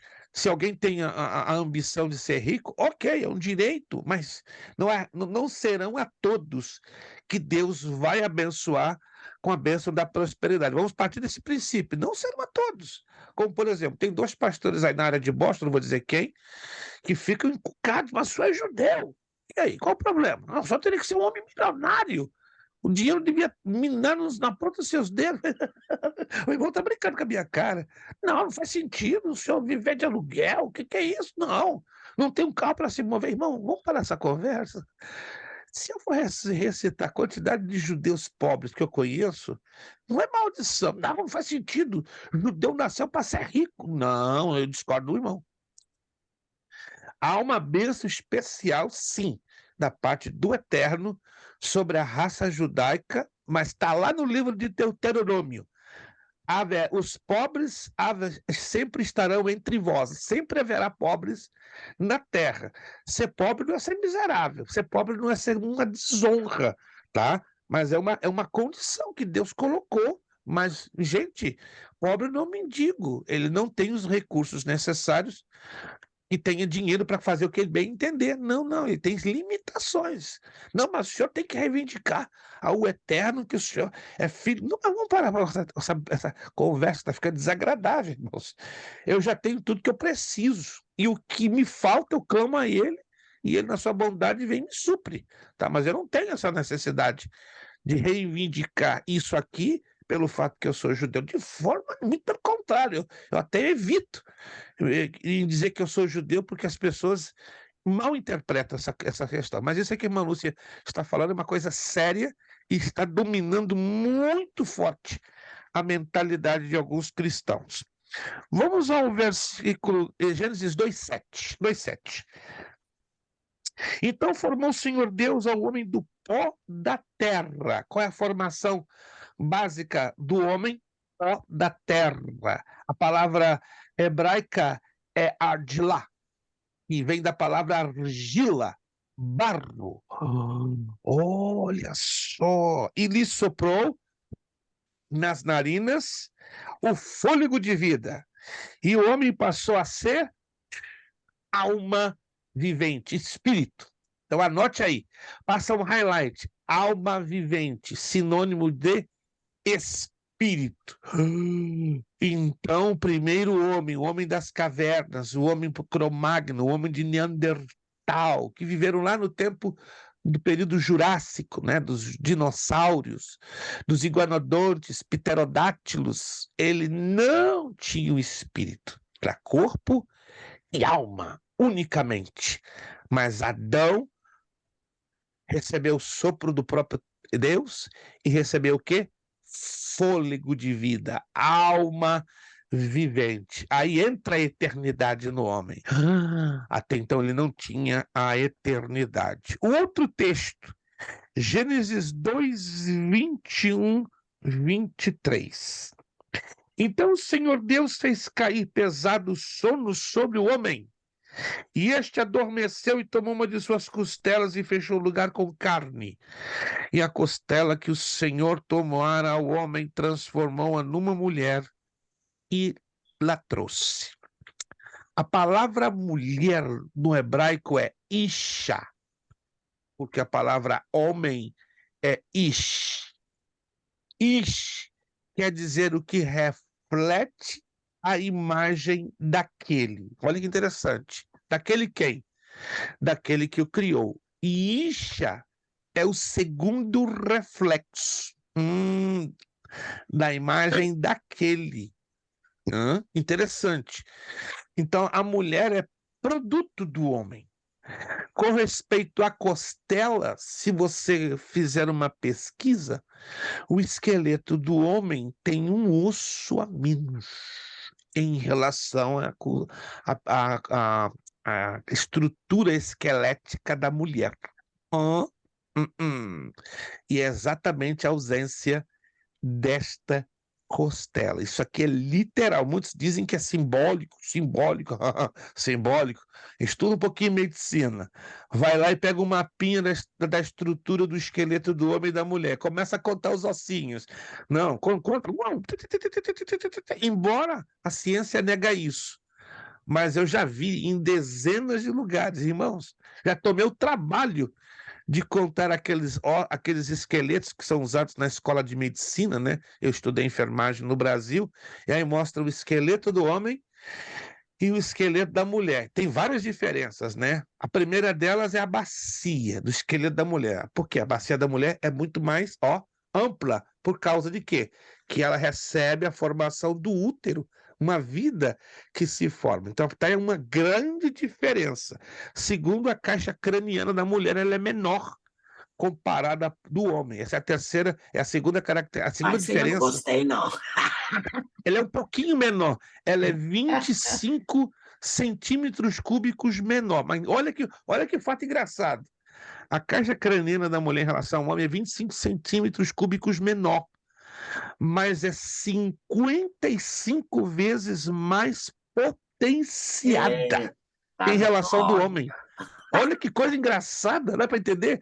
Deus reduziu a caixa craniana da mulher, mas deu uma potência da mulher de 55 vezes mais do que... Isso é Deus, meu filho, isso é Deus. Fazendo com que a mulher se tornasse emocionalmente muito mais forte do que o homem, a mulher psicologicamente mais forte que o homem, a mulher tem mais argumentos do que o homem. Um psicocientista, né? Existe a chamada psicociência. Li respeito disso há 4 meses atrás. Inclusive, é um pastor presbiteriano na Escócia. Eu admiro muito ele, sigo ele no Facebook, no Instagram. Ele disse que uma mulher tem necessidade. Você vai achar engraçado, vai achar que é um exagero. Mas eu já tive a oportunidade de sentar ao lado de minha esposa, quando ela está animada, quase que cheguei a contar. Uma mulher tem uma necessidade média de proferir 25 mil palavras por dia.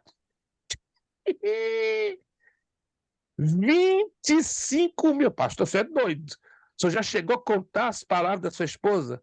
Bati quase 20 mil. Um dia aí que antes do acidente, a mulher estava tão animada, tão elétrica. Falei, Maria Luísa, abaixa o facho, reduz o acelerador. Parecia que a tramela estava quebrando. Minha esposa, amo de paixão, mas aquele dia ela estava... Parece que ela tinha tomado 3 Coca-Cola e 5 Double Shot do Starbucks, mas estava alegre, faltava falar em língua. Olha, gente, de 7 da manhã às 15 para meia-noite, se aquela mulher proferiu quase 19 mil palavras, eu creio que ela chegou perto. Então, eu não acho exagerado, não, que uma mulher tem necessidade de falar até no máximo 25, não vou perguntar aqui quantas palavras a irmã Tatiana falou hoje, ou quantas palavras a pastora Priscila, ou a irmã Sandy, ou a irmã Lúcia, ou a irmã Ruth falaram hoje, mas eu garanto uma coisa a vocês, a mulher tem esse abençoado dom de Deus, que nós homens não entendemos, que nós homens não entendemos. Aqui em casa eu fico sozinha, por causa que as crianças vão para a escola, meu genro vai trabalhar, minha filha está trabalhando no Missouri. Conclusão, eu fico sozinha. Eu converso com Deus, mas tem dia que eu falo 20, 30 palavras o dia, porque não tem com quem falar, então eu só falo com Deus. Amém. Aí quando todo mundo chega à noite... Está falando com a pessoa certa, irmã Ruth. Está falando com a pessoa certa.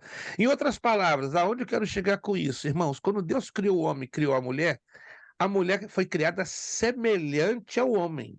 Não foi igual. E a mulher não é igual em nada. Em nada. Se olha para uma mulher, alguém costuma dizer, a mulher tem um cérebro diferente em relação... E é verdade. Aqui dentro é outro mundo, na cabeça. Não tente entender assim, do dia para a noite, a mente de uma mulher. É uma mente muito Nunca vai complexa. entender. Não, Psicologia é uma mente diferente, muito pastor. complexa. Fale, Psicologia masculina é diferente da psicologia feminina. Por isso, Totalmente. por isso que o casal, quando está no relacionamento, casal, às vezes é difícil compreensão, porque a mulher tem uma visão do mundo completamente diferente do homem. Totalmente, É? irmã, totalmente. É uma coisa impressionante. Se você muitas vezes, como homem, tem dificuldade de entender a sua mãe, 2 e 2 são 4. Você vai ter dificuldade de entender a sua esposa. É automático. Se você não passou a vida inteira tentando entender sua mãe, escreve. Lá no casamento vai dar um pouquinho de conflito. Mas interessante, lá no casamento você definitivamente vai entender, pelo menos começar a entender um pouco a cabeça de uma mulher, né? E quanto mais tempo passa no casamento, você conhece um pouco mais, né? Eu, há um ano atrás, olha, um pouquinho mais, antes de eu sair de Boston, me permito dizer isso, eu tive a oportunidade de participar, né, de bodas de diamante de um casal. O que é bodas de diamante? De casamento. Ele 107, ela 102. Os dois evangélicos. Inteiraço. Quando eu subi daí, não acredito. O irmão ficou nervoso. Não acredito que só tenha 107. Ele nervoso. Tirou a drive license dele. Eu contei, meu Deus, 107 anos. E a pergunta que eu fiz para ele, meu irmão, me dá o segredo de 80 anos ao lado desta princesa. Ele deu um sorriso. Depois de 40 anos, aprendi a entender o cérebro dessa mulher. O quê? Isso foi quase 2 anos. Eu vou fazer no ano que vem, esse ano, 30 anos de casado, então me resta mais 10 para eu entender o cérebro de minha esposa. Se tiver vivo até lá, né? Se eu tiver vivo até lá, né? Dentro de 10 anos eu vou alcançar, se Deus me der vida de saúde, vou estar batendo 74. Então vamos ver o que vai acontecer. Mas eu me contento, já conheci um pouquinho da cabeça de minha esposa, virando 30 anos de Aceitar casado. o outro como ele é já é uma grande coisa. Já é um grande passo, concordo com a senhora, um grande Mas a gente passo. não Mas deixa eu fechar entende, isso mas aqui. a gente aceita, né? E esse é um tema interessante, Eu está não sou dentro da casada, não, mas eu antropologia, tenho né? filhos. Eu não sou casada, mas tenho filhos. Então, eu tenho um menino e uma menina. Então, a gente às vezes não concorda com a maneira da pessoa ser, mas você aceita, né? Por amor, né? Então, a gente tem que Sim, aceitar por o outro amor, como ele é. exatamente. O amor é o elemento que transcende, supera essas enormes Exatamente. limitações humanas que todos nós temos, né? Mas na questão do casamento, o que é o mais importante? O camarada casa não para ser feliz, mas para fazer o outro feliz. Né? Mas esse é um conceito difícil, que a maioria não consegue perceber, né? Tem gente que, eu vou me casar para ficar feliz, para ser feliz, tá tomando o caminho errado. Você vai se casar para fazer o outro feliz. E esse é o desafio, fazer o outro feliz. Meu Deus!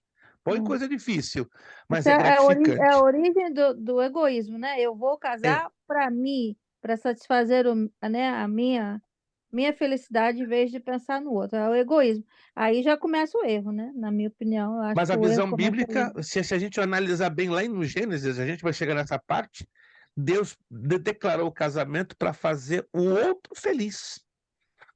E não você a si próprio. Mas vamos chegar lá, vamos chegar lá. Essa parte aqui é muito interessante. Vamos lá. Essa duplicidade de relatos, o que acabamos de ler agora, tem feito com que alguns teólogos questionem sua validade e veracidade. Alguns afirmam que existe certa contradição entre os relatos, ou até que existem duas fontes na qual o autor deve ter pesquisado. Aí vem uma frase que eu coloco aqui em itálico. A alta crítica de opinião que o escritor de Gênesis juntou duas narrativas da criação, e que as duas são independentes e contraditórias. Mas olha o que dizemos aqui adiante. No entanto, segundo o plano do autor de Gênesis, nota-se que a segunda narração trata-se de uma descrição mais detalhada da criação. O primeiro registro da criação do homem reporta com simplicidade sublime um tema muito difícil. mas não de maneira insuficiente. No detalhe acrescentado que caracteriza o segundo registro, está declarado que o homem e a mulher são parecidos, é o que acabei de falar, não são iguais. No aspecto físico, por ter sido diretamente, como no caso do homem, diretamente, como no caso da mulher, do pó da terra. Então, só existe a semelhança nesse aspecto. E nos outros pontos físicos, né? Tem olho, tem nariz, tem boca, tem ouvido, tem o intestino delgado, o intestino grosso, tá? Não sei se vocês sabiam, né? Isso parece muito estranho. Só o homem tem um apêndice. Vocês sabiam? A mulher não tem apêndice. Ninguém sabia disso? Mulher não tem apêndice. Interessante, né? A glândula tireoide do homem é completamente diferente da glândula tireoide da mulher. Totalmente. É como dizer ovários e testículos. Estão me entendendo? A mulher tem ovários, o homem tem testículos. Então, a glândula tireoide do homem é totalmente diferente da glândula tireoide da mulher, e a mulher não tem apêndice. Tem um órgão muito semelhante ao apêndice, mas na verdade não é o apêndice, é um baço e a extensão, que por muitos é confundido como apêndice. Então a mulher tem 2 baços, o verdadeiro baço e uma pequena extensão, é algo mais ou menos do tamanho do meu dedo polegar. Olha que coisa louca! Eu não vou entrar, não vou continuar na lista, mas as diferenças físicas entre o corpo da mulher e do homem são enormes, embora existam também enormes semelhanças, não é? Né, do corpo do homem com o corpo da mulher. Mas tudo isso foi feito, é claro, para alcançar um propósito, que a mulher ela tem uma capacidade física, não é de força bruta, mas de força muscular, e você não pode confundir com a força física maior, muito maior do que comparada a homem. Imagina um homem na hora do parto. Desmaiava na primeira. Gente, é sério, tá provado. O homem na hora do... Se o homem fosse dar à luz, naquele momento de contração, e a força que a mulher geralmente faz para expelir o feto, né? O homem não aguenta, o homem ia desmaiar na segunda, nem na primeira, na segunda. Então matar a criança, né? Ou matar a criança, concordo. Eu já assisti, né, na escola de medicina, né, porque eu fiz 2 anos de medicina, Deus não me permitiu ir avançar e fiz enfermagem. Eu já assisti 2 partos, né, um parto normal e uma cesárea. São 2 coisas totalmente diferentes. A cesárea assusta, assusta muito. Agora, o parto normal é impressionante, um parto difícil, um parto que levou 6 horas e meia, mas nasceu. Mas eu fico impressionado com a força da senhora, né? Uma senhora de 31 anos de idade. Eu pensei que ela ia morrer. Eu falei, se sou eu aqui um homem, estou morto. A força que aquela mulher empregava para expelir o feto tinha saída, tinha tudo, mas estava com problema. E aí fomos descobrir o problema, né? O cordão umbilical estava estrangulando o pescoço da criança. Então precisaram ter de muito jeitinho para desenrolar. Estranho isso, né? Mas conseguiram. Desenrolaram com muito jeitinho, pelo menos tiraram a grande extensão do rolo e conseguiram tirar a criança de parto normal que não viesse a enforcá-la, né? Tanto que na hora que tiraram a criança, cortaram-se rapidamente o cordão umbilical. Percebi que estava enrolado, né? Uma pequena parte no pescoço da criança. Só para vocês entenderem, né?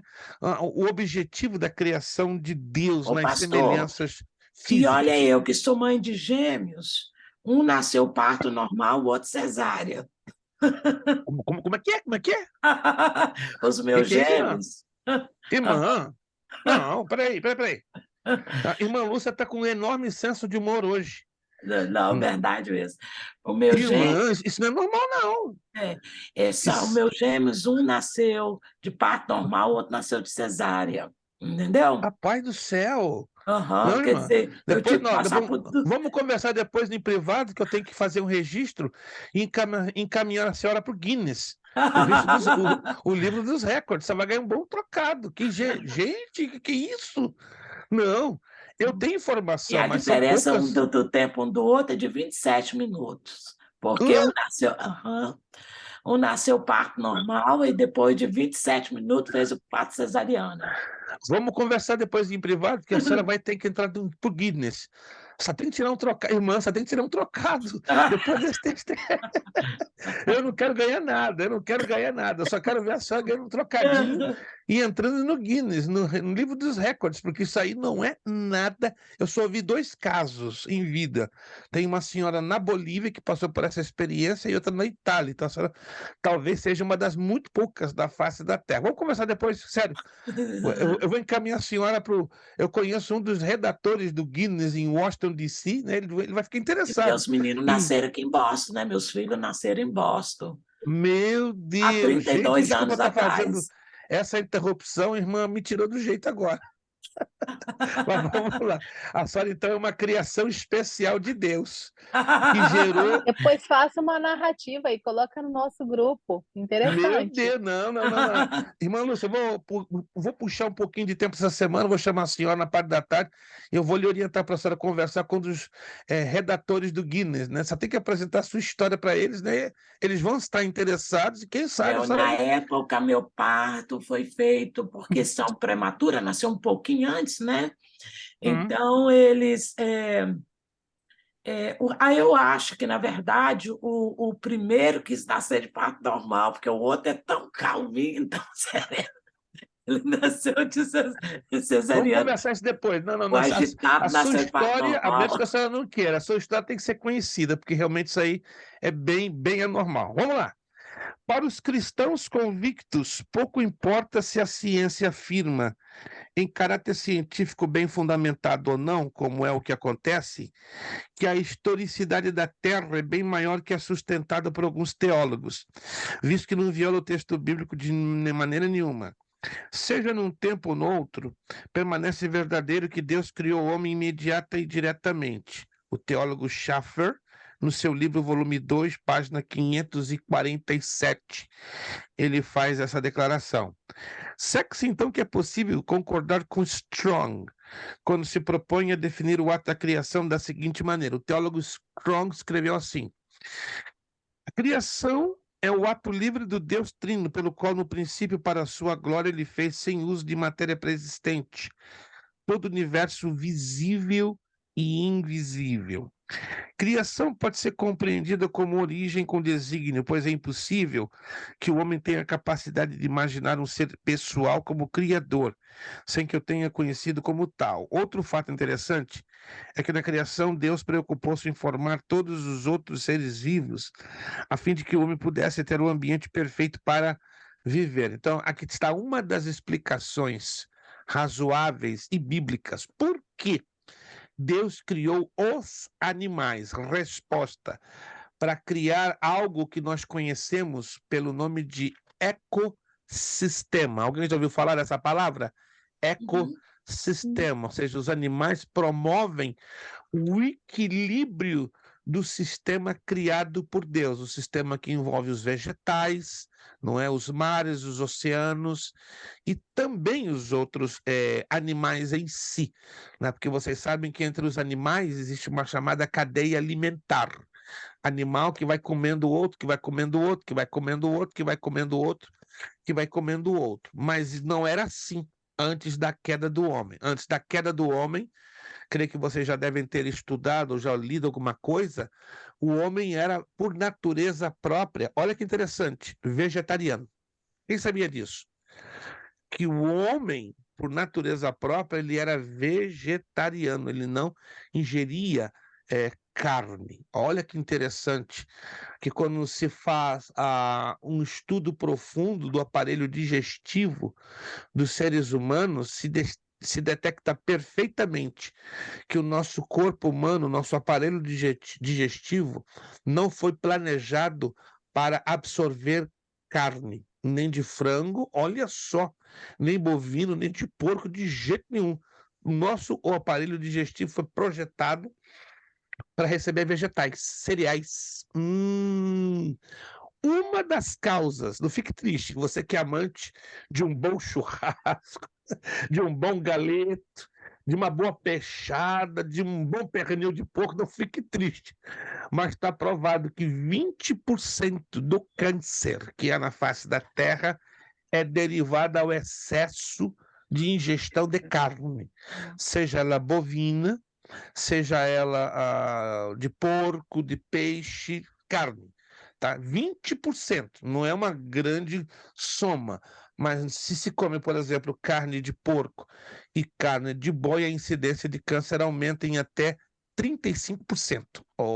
Então, uma pessoa que passa, digamos, comendo em grande quantidade carne de porco e carne de boi em grande quantidade, né? Tem um órgão das Nações Unidas, esqueci o nome exato, né? Que ela dosifica, né? A título de orientação, a quantidade de carne aceitada diariamente. É uma quantidade X que você pode, né, comer. Quando passa daquela quantidade X é considerado excesso. E os excessos, quando eles são mantidos por mais de 7 dias seguidos, a tendência é gerar câncer de colo, câncer de fígado, câncer de intestino, e a lista é longa, aí vai, né? Pastor, mas diz que ela demora, somente a carne vermelha, 7 dias para realmente fazer a completa digestão. Exato. Então... Por isso que quando você come uma churrascada daquelas, olha, eu tenho problemas, que eu tenho uma digestão bastante lenta, gosto, não vou negar a vocês, uma fraldinha, uma maminha, uma picanha caprichada, gosto demais, mas só posso fazer isso uma vez por mês. Já o irmão Wilson pode fazer todo fim de semana, né, irmão Wilson? O irmão Wilson pode fazer todo fim de semana, eu já não posso fazer isso. Pastor, você já fez uso de óleo de orégano? Minha esposa leu alguma coisa há uns 2 meses atrás. Ela está interessada, ela está meio assim, meio cabreira, né? Mas ela leu já alguma coisa e parece que o negócio é bom. É, para a saúde, eu tomo 4 gotinhas todo dia de manhã. Eu não tenho problema. Assim, meu intestino é bom, mas mesmo assim eu quero fazer ele funcionar melhor ainda. Eu tomo. Então não serve para mim, não. O meu já funciona bom, muito bom, além do normal. Eu quero dar um freio no meu. Completando o que a irmã está dizendo sobre o óleo de orégano, até para a alergia do pólen, ele ajuda a gente. Ele ajuda. Yes. Li uma reportagem sobre isso. Para o pólen é realmente um santíssimo remédio. Ou seja, Deus colocou na sua criação eficazes medicamentos naturais. É questão que o homem, com o passar do tempo, foi destruindo as coisas positivas da natureza, foi abraçando os elementos processados, e agora está difícil o homem somente depender, não é, do que é natural, né? E, lamentavelmente, nós estamos com um mundo realmente destruído, né? Quando e sempre que possível usar o que é natural é excelente, mas nem sempre, às vezes... Aqui, ó, eu comprei no Whole Food. Olha só. Que pena que não posso eu usar, porque eu já tenho o meu intestino um pouquinho forte. Ele trabalha muito. Embora a digestão para carne é muito demorada. Mas veja bem que como é interessante, né? Como Deus se preocupou em colocar na natureza todos os elementos necessários para a nossa saúde e para a nossa cura. Vamos entender lá embaixo. Deixa eu dizer algo importante que a Sim, por favor, ciência está pastora Priscila, nós procurando. temos 10 minutos para terminar a nossa aula, mas pode ciência, dizer. A ciência está cada vez mais procurando alimentos, pílulas, vitaminas, que trabalham a questão da regeneração das células, para que venha combater a questão do câncer, né? Que hoje em dia é a grande preocupação da humanidade. E, infelizmente, só para acrescentar, né?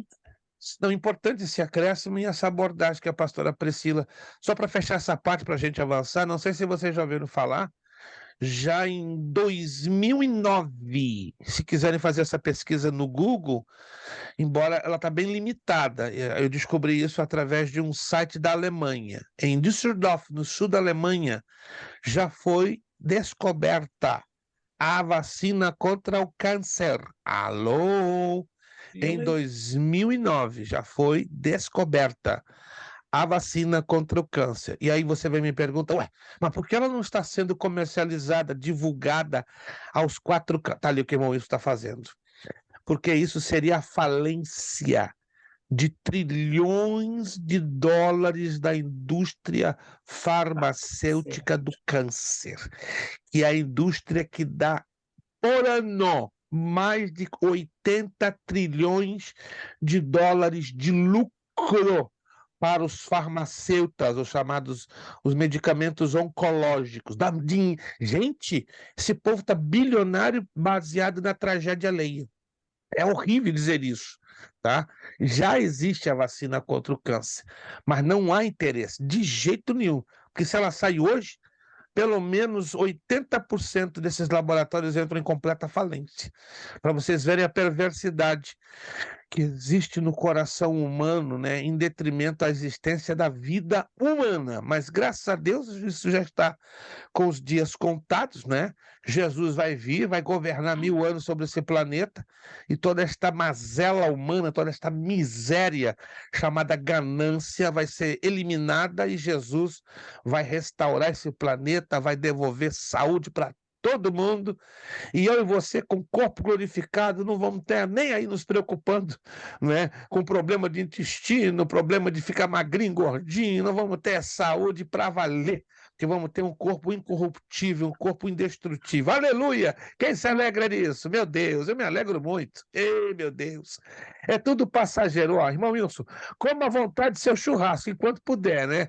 Irmã Lúcia, vai com força, toma o seu óleo de orégano. Irmã Ruth, não estou dizendo para a senhora ser exagerada, né? Mas como que a senhora puder, dentro dos conformes, né? Mas nós vamos ter um corpo perfeito. Vamos comer se quisermos. E não vai fazer mal, não. Interessante, né? Para fechar essa parte, iniciar a próxima página. A criação pode ser compreendida como origem, com desígnio, mas é impossível que o homem tenha a capacidade de imaginar um ser pessoal sem que o tenha conhecido como tal. Outro fato interessante é que na criação Deus preocupou-se em formar todos os outros seres vivos a fim de que o homem pudesse ter um ambiente perfeito para viver, ou seja, tudo que era essencial para a existência do homem já havia sido criado por Deus. Segundo esse raciocínio, podemos ressaltar alguns fatos ressaltados abaixo. Eu vou deixar isso para a próxima aula, mas eu vou deixar um trabalhinho para dar pontos adicionais. Ele não é obrigado, você não é obrigado a fazer esse trabalhinho. Preste atenção, você não é obrigado. Mas o aluno que quiser pontos extras, bônus adicionais, para ajudar na nota final do trabalho, eu peço que você leia, toda a página de número 12, a página 13 e a página 14. A 12, a 13 e a 14. Lendo essas páginas, você vai me responder 3 perguntinhas. Você não é obrigado, mas se quiser, tem que respondê-las e corretamente. Respondendo corretamente, vou dar a vocês, o aluno que responder, um bônus de 75 pontinhos. Vamos lá. Primeira pergunta. No que diz respeito à criação do homem, no que diz respeito à criação do homem, mencione 3 diferenças. No que diz respeito à criação do homem, mencione 3 diferenças que encontramos entre o homem e os animais criados.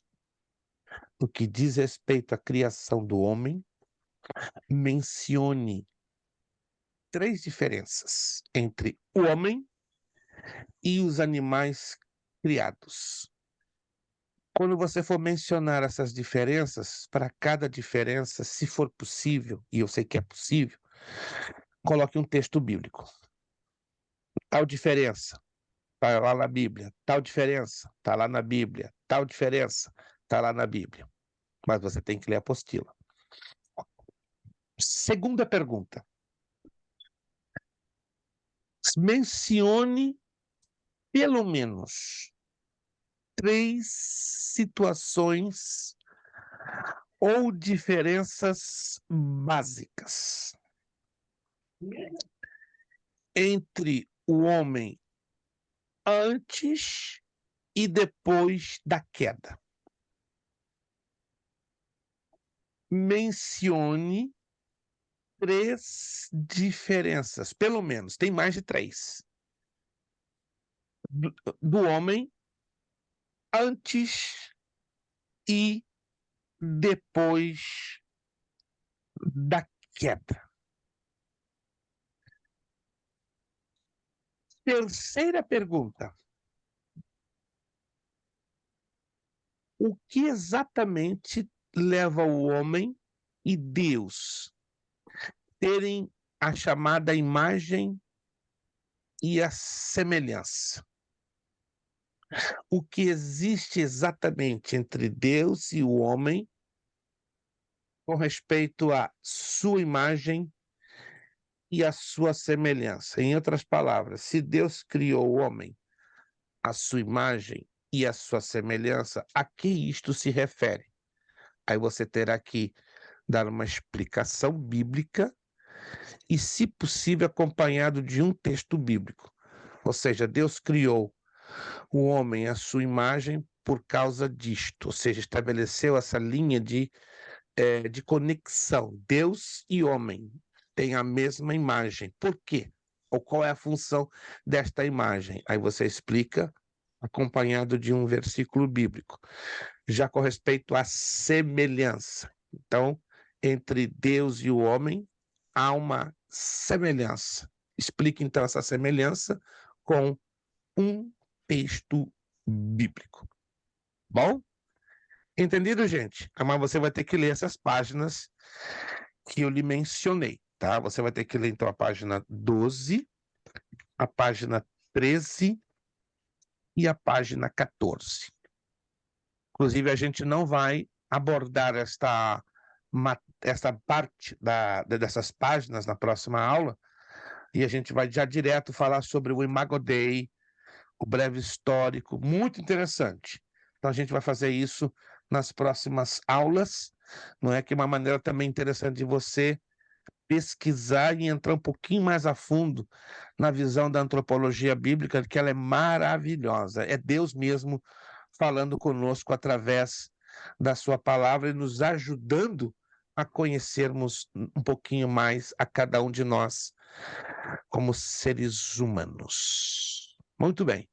Alguma pergunta, alguma dúvida que tenha no ar? Pode fazer agora para a gente já fazer o fechamento da aula, né? Se não há nenhuma dúvida ou pergunta do que foi falado, então nós vamos já dar finalização à nossa aula. Queremos agradecer aos irmãos que hoje puderam, né, no seu esforço, estarem aqui conosco, né? Irmão José Carlos, muito obrigado pela sua participação. Hoje não podemos ver o seu sorriso, com certeza teve alguma situação em particular que respeitamos, né? Mas oramos a Deus que na próxima aula possamos ver o seu abençoador sorriso. Também agradecemos a irmã Sandy pelo seu esforço, irmã Tatiane, irmão Wilson, irmã Lúcia, irmã Ruth e pastora Priscila. Deus abençoe vocês, tá? Lembrando, né, mais uma vez, nossos agradecimentos a você que pôde fazer o pagamento da mensalidade do mês de janeiro. Se ainda não pôde fazê-lo, faça até a meia-noite, a partir da meia-noite. Já você pode fazer, porém, acrescido com o valor dos $10, né? A menos que você tenha uma justificativa, como já alguns alunos de outras turmas têm apresentado, e a gente, então, claro, pela justificativa, a gente considera e não cobramos o valor dos $10. Mas se o aluno não falar a sua justificativa, fica realmente bastante difícil. Deus falou conosco através desta aula. Deus chegou a falar alguma coisa ao seu coração, sim ou não?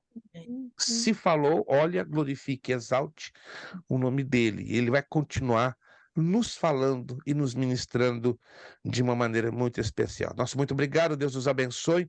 Próxima aula estamos aqui juntinhos, já estaremos já em fevereiro, meu Deus, 6 de fevereiro, estaremos aqui se Deus quiser.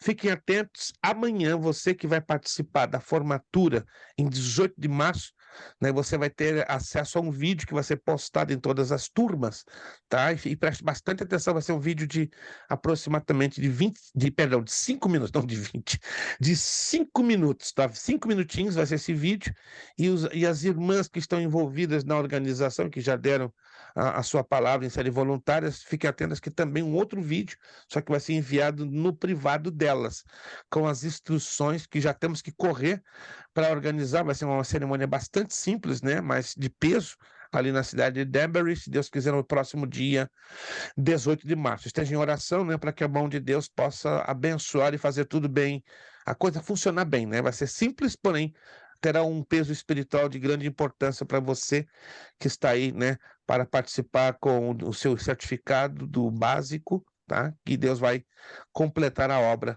para todos que assim quiserem, né, participar da cerimônia. Quem não quiser, não é obrigado, mas aí receberá adiante o seu certificado. Vamos pedir nossa irmã Lúcia Miklos nos despedir com uma palavra de oração e nos encontraremos, permitindo Deus, na próxima semana, dia 6 de fevereiro, se Deus quiser. Irmã Lúcia, nos agradecendo a Deus em oração.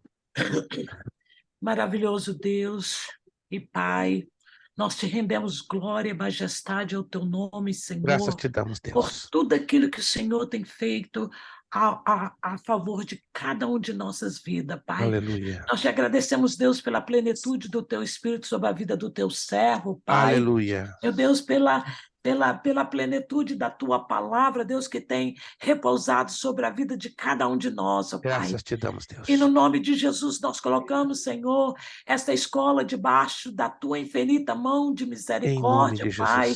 Que o Senhor venha abrir todas as portas, Deus, todas as necessidades, suprindo cada uma delas, mediante a tua gloriosa riqueza em Cristo Jesus, em glória, em nome Pai. de Jesus. Deus, nós rendemos glória ao teu nome, Jesus, pela oportunidade, Pai, de estarmos aqui, Deus, ouvindo, aprendendo, e nos ensina a praticar, Pai, tudo aquilo que o Senhor tem nos ensinado, Pai. Glória a Deus. Repousa sobre nós a sabedoria e o entendimento.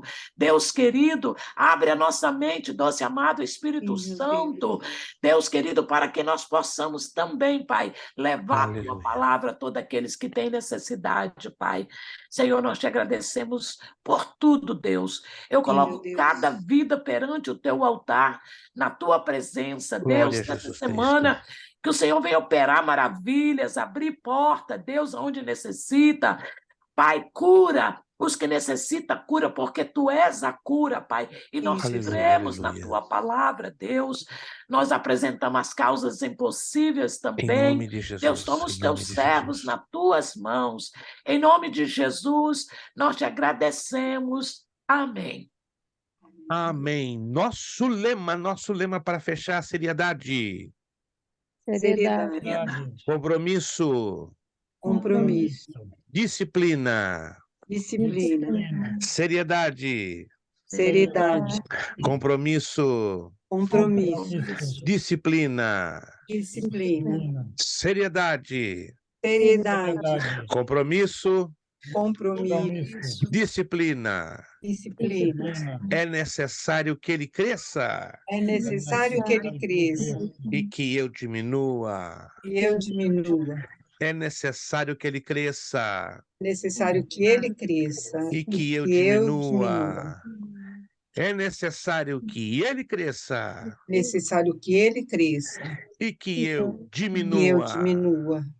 E a Deus damos o quê? A honra, a glória e o poder para Muito sempre. obrigado, Deus nos Amém, abençoe, uma Jesus. ótima noite, uma ótima semana. Nos encontraremos na próxima semana, segunda-feira, dia 6 de fevereiro. Muito obrigado, a paz do Senhor a todos, um bom descanso, que o Eterno nos abençoe, em o nome de Jesus. Muito obrigado. Paz do Senhor a todos.